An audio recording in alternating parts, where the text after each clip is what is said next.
Okay, ladies and gentlemen, it is parade time. Like I said, we normally have the antique autos first. And if there's any antique autos wanting to parade, please do so now.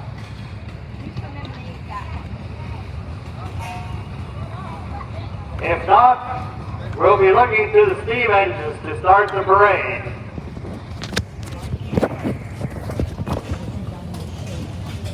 No cars.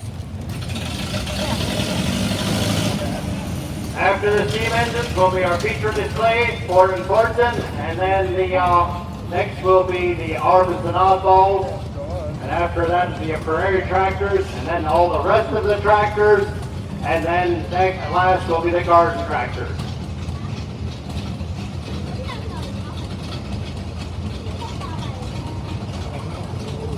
Okay, we got the first steam engine coming down the track here.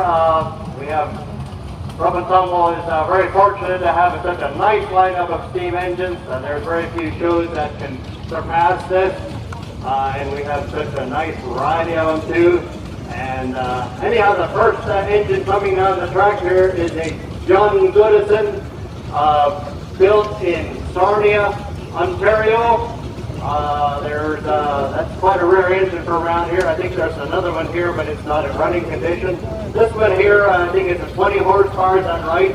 And this is on exhibit here by the Jonathan Horning and family. Thanks for breaking it.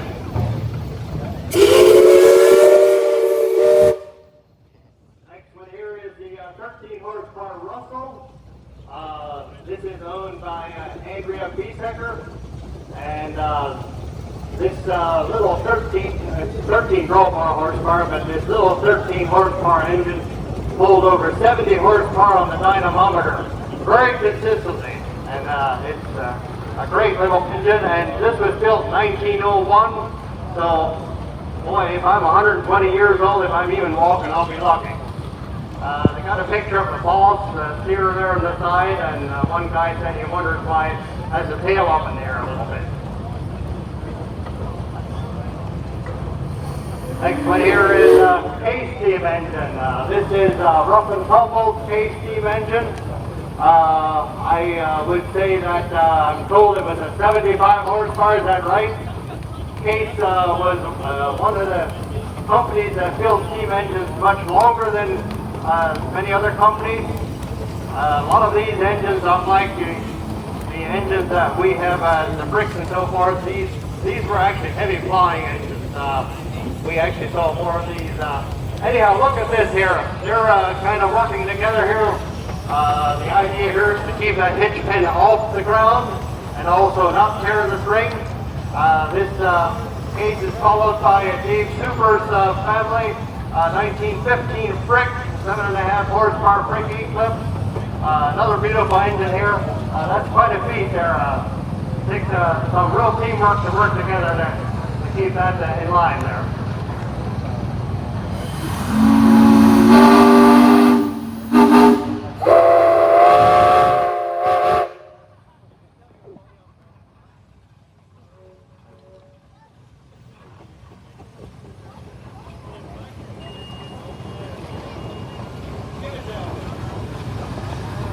Okay, next one coming here is another case, beautiful case, 50 horsepower, 1916, owned by the Cap family, Dave Cap family of Walnut Bottom, Pennsylvania.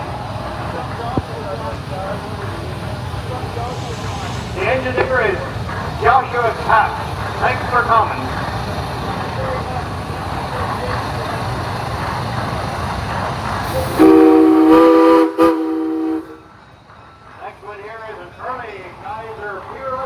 Take a look at those wheels, wooden spoke wheels. That's a very early tractor there. And also take a look at the flywheel there, much bigger flywheel, which tells us it's a lower speed engine too. So this one here,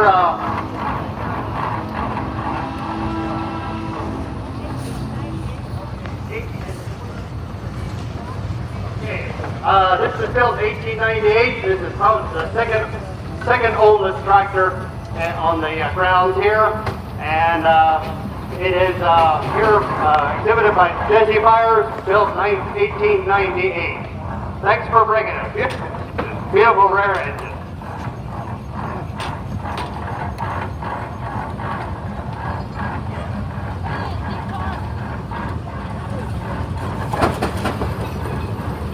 Okay, we have an A.G. Baker here, and this engine here is a 23 12-bar horsepower, 90 build horsepower. It's owned by Rough and Tumble, and it is operated by Sarah Idris. Hey, I just about got it right that time. Thank you. Built 1925. This is also a relatively late engine. Baker Uniflow engine.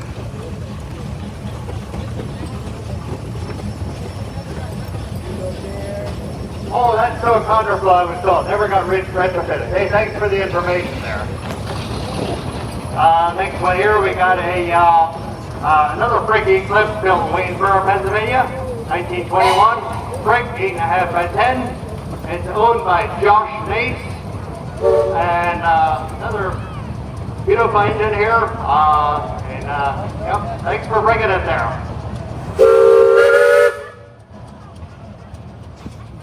Well, this here is about as old as some of the steam engines. International High Wheeler. As far as I know, this is owned by Alan Samuelson, and looks like he's got a bunch of attractive passengers on here. And yeah, thanks for bringing her down. What year is it? 1912. Those high wheelers are quite interesting machines.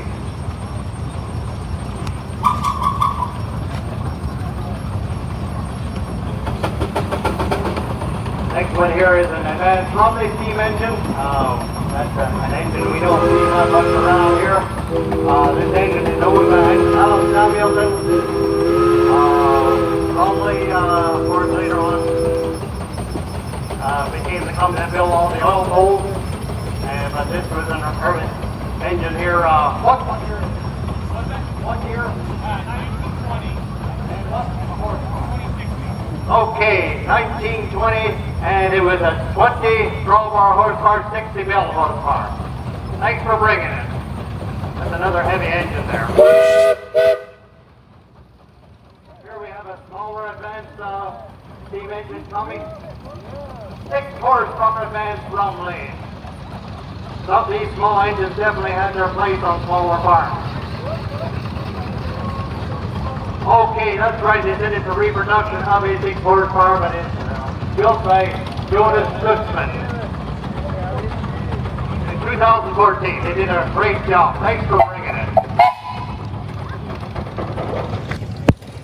Here we have a Buffalo Springfield steamroller. I think it's a 10-ton roller, and this one has a double-cylinder engine on it, runs real class there.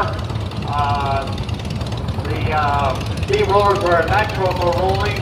They were heavy to begin with, so there were even townships that tore the steam engine out, put a gas engine on it later years to keep them going because of the weight.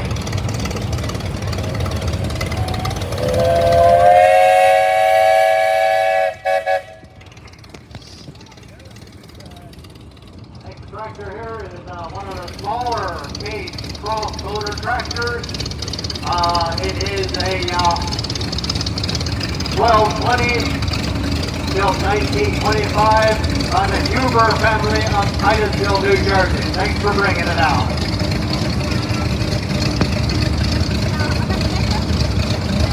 Here we have a Fortune F, built 1924, exhibited by James Yorn of Douglasville, Pennsylvania. Thanks for bringing it. And following, we have a Galleon Road Grader here. This was also built around the same time, built 1920, also owned by James Owen Douglasville. Thanks for bringing it. Nice coming in.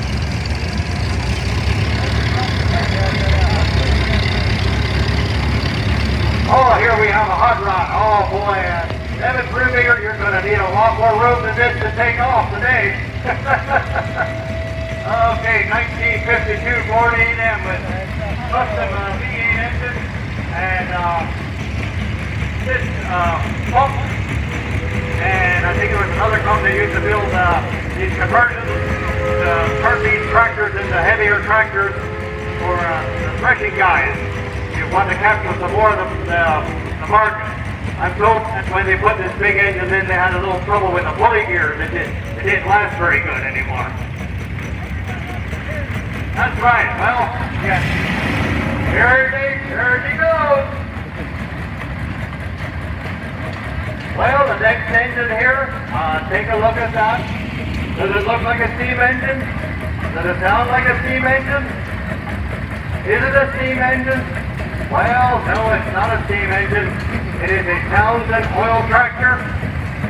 These were built to look like steam engines. I'm not quite sure what the whole thinking was behind it, but Townsend 1225, very rare tractor, owned by Keith Kulingle, and from Palmyra, Pennsylvania. I think this is the second one like this I've seen. You'd have to go pretty far to find another one.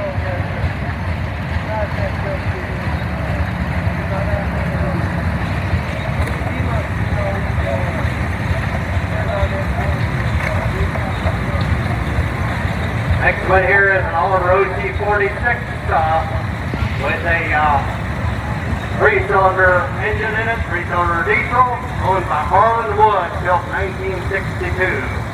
That little OT46 was one of the best small crawler loaders they ever built, and I'm not biased either. Next Super 88 diesel, hey, it's got Harlan Wood himself on it here. Hey, how you doing, Harlan? Good to see you out here. Super 88 diesel, wide front end, all the works there. Sounds good. Case model SO. This is piloted by Allison Asto. Hey, Oxford, Pennsylvania, we like to see our young folks getting involved here. 1952 case model SO. S Orchard. Thanks for bringing it, Allison.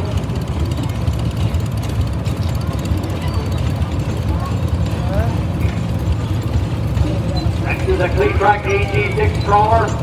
This is owned by Rough and Tumble. Actually, this was willed to the Rough and Tumble, or donated to the Rough and Tumble collection. Well, I wish I could remember the guy's name now, but fully restored 6-cylinder Continental engine.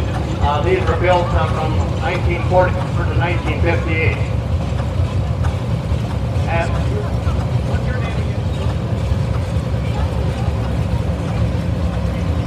this is driven by Nick. Thank you, Nick.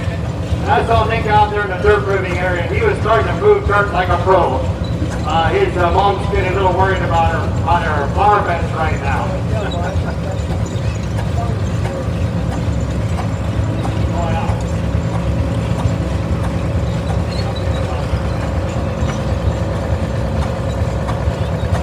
Okay, the next unit we got coming down here is 1949 Euclid model FD. It is owned by Dave Mullen, and it was saved from the scrap pile by Dave, and his pa had bought it from Martin's Quarry in the 1970s and took it to the Western Berks County landfill to move rock. In the 2000s, Dave bought it from the landfill to use here. And big thanks to Ed Stauber for his skills and for his making of hard steering. This unit moved quite a lot of dirt out there in the dirt area this weekend. Thanks for bringing it, Dave. Detroit Diesel.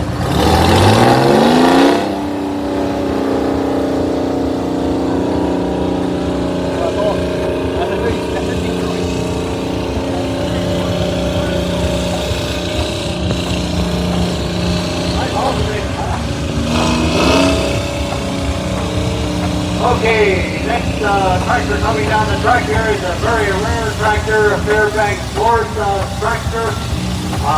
There's only very few of these in existence today anymore. Fairbanks Ford was a fairly short-lived manufacturer of heavy prairie tractors. They were better known for their stationary engines, and their parade tractors was kind of short-lived. So this is owned by the Salt Food family, and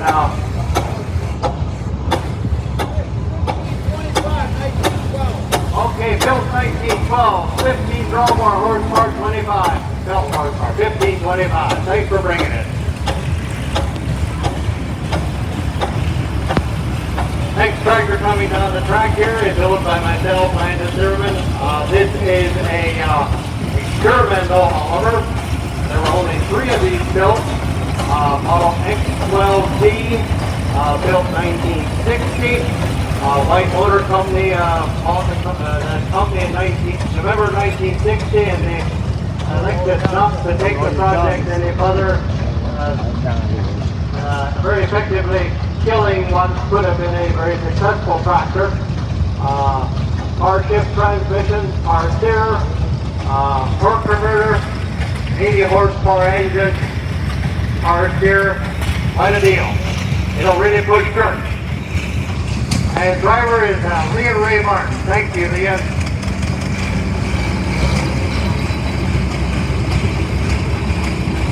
Next tractor coming down the track here is 2022 Waterloo Boys Raffle Tractor, 1957 John Deere Model 520, serial number 5200476. And there is proof that people do really win tractors here. Because there'll be proof following here very shortly. So you guys, $5 might get you a tractor. Thanks for bringing it. And here we have Harry Clark, John Deere 1943, John Deere H. Harry Clark from Westchester, Pennsylvania. Thank you, Harriet. 1941 John Deere H. Owned by Harry Deacon Harry Clark. Driven by Cody High. Thank you, Cody. Nice to see the young guys get involved here. Put up, Cody. Okay, here comes Dick himself. 5 years blues to the young generation, Dick. 1953 John Deere 40. Thank you, Dick. John Deere Model AR, built 1940. With my Lester, St. Peters, Pennsylvania. Thanks for bringing it. Untitled AR. John Deere H, built 1941. Andrew Rose, George, Delaware.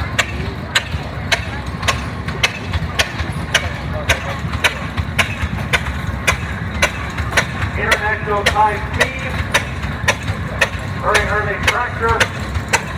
This is owned by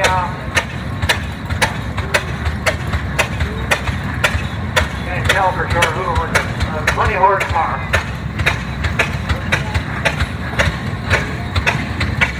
Beautiful early tractor.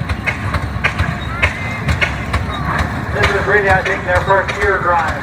Their first collision friction drive tractor.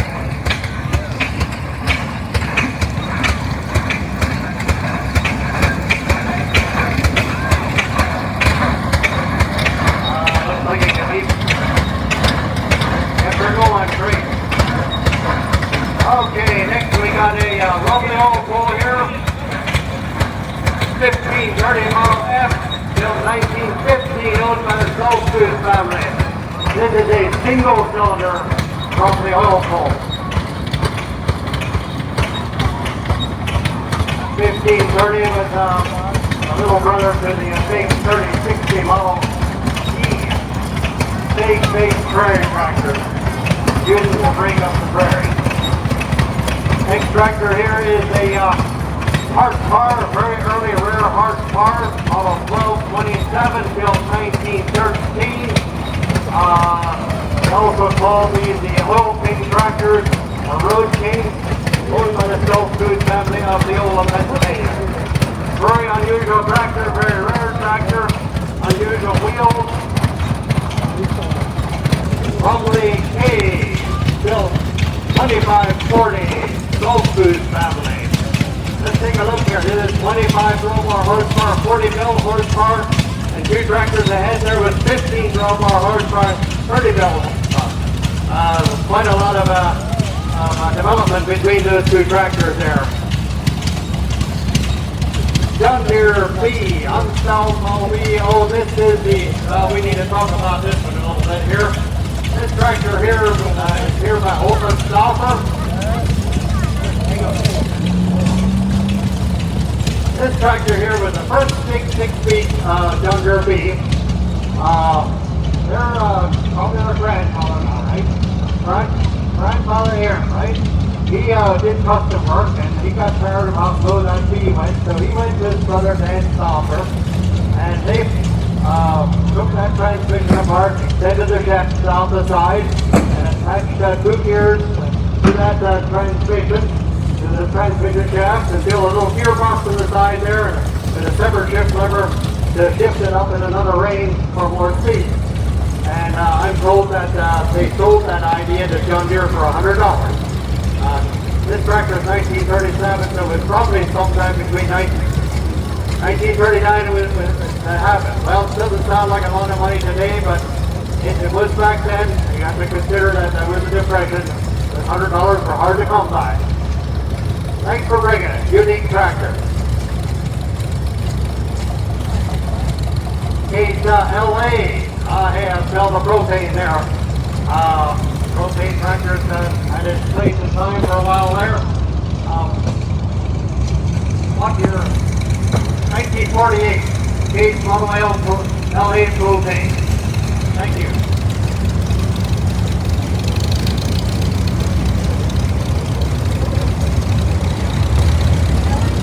Next we have a Carmel Super H. Built 1953, owned by Bruce Townsend of Lebanon, New Hampshire. Next we have a Farmall B, built 1939, Clinton Top, Rising Sun, Maryland. Hey, how you doing, Dave? Thank you. Huber, model 4062, built 1931, owned by the King family of Gordonville, Pennsylvania. These are big, heavy threshing tractors. Farming Deering W6 TA with a torque amplifier. Built 1954, owned by Emmanuel King, Gordonville. Farmall M, built 1950, also owned by Emmanuel King in Gordonville. Farmall A, offset Model A, well they were all offset, and cultivating tractors, owned by Lester King of Gordonville.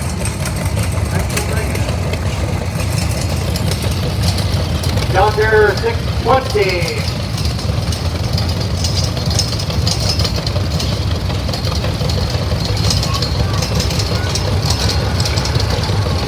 $1956 owned by Paul Hurst, driven by Mr. Paul. John Deere B. Untitled John Deere B. built 1936, owned by Stephen Tozier, New Holland. 1935 Untitled Model B, owned by Stephen Tozier of New Holland. And here we have another John Deere B coming, driven by Mr. Paul's brother. Not built 1938. Who's the owner?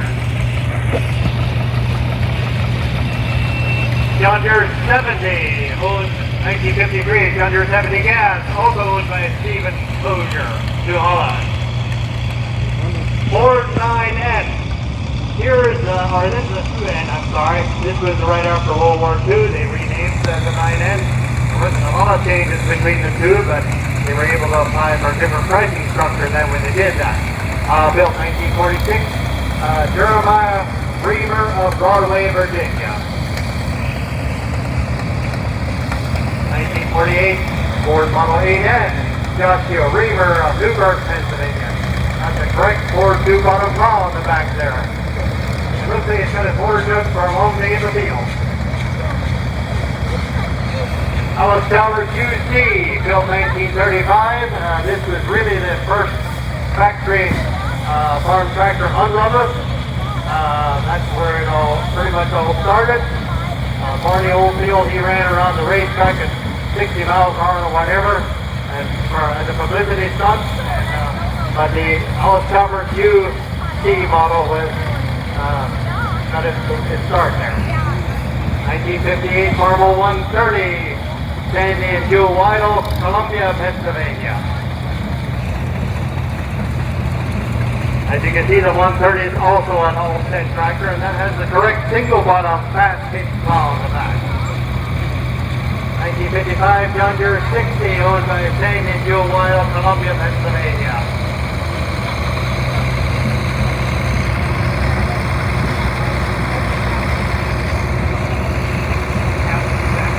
Okay, here we got the real Ford Model 9N. This is where all the three-point hitch steel started. Revolutionized the way we hook implement the tractor, owned by Jonathan Wording and family. I did. Oh, it's our tractor. You're driving it. What's the deal here? Here we got Oliver 2150, built 1969, owned by Walt and Jeff Wilson. Tractor has a D4800 light engine, and I'll tell you, this is one trusty tractor.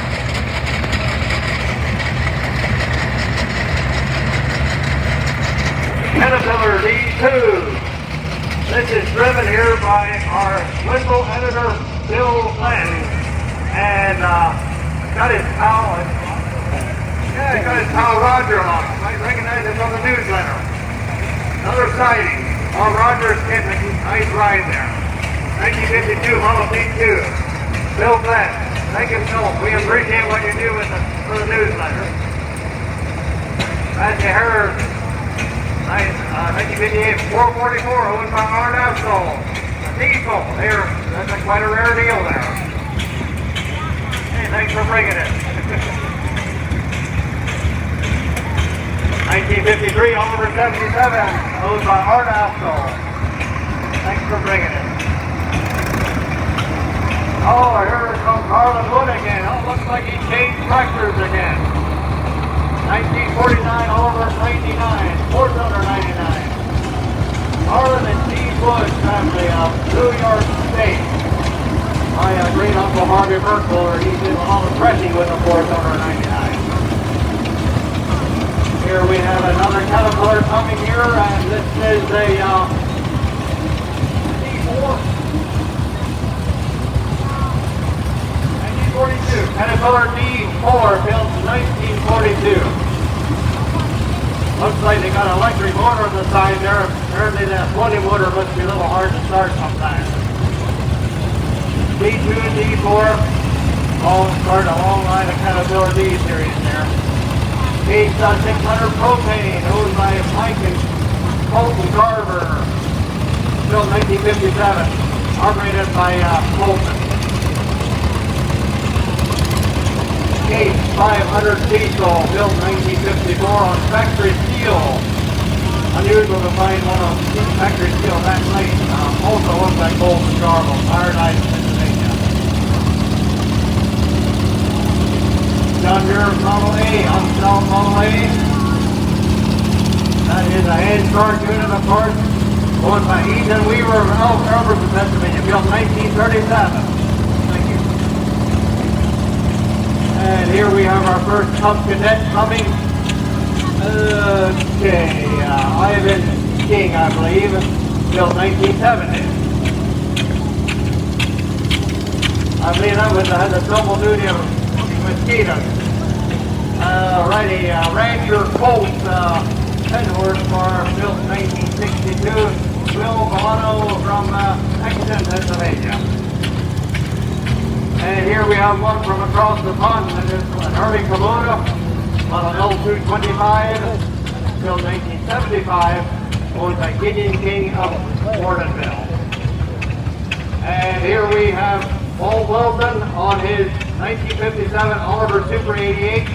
This was a tractor that his dad used for years, I believe, for farming, and beautifully restored it and serving its purpose here very well now. Thank you, Walter.